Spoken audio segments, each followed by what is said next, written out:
lang yung nasa tapat ng ano SM Mall of Asia.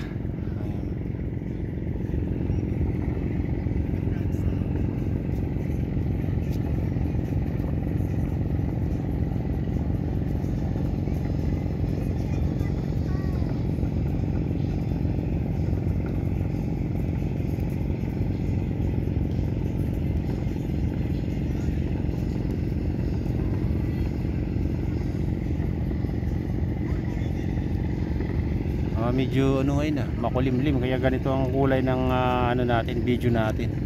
Kasi nagre-reflect ang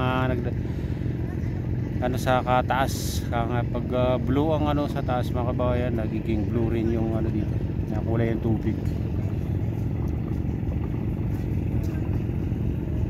Parang ano na, malapit na yata matapos ito.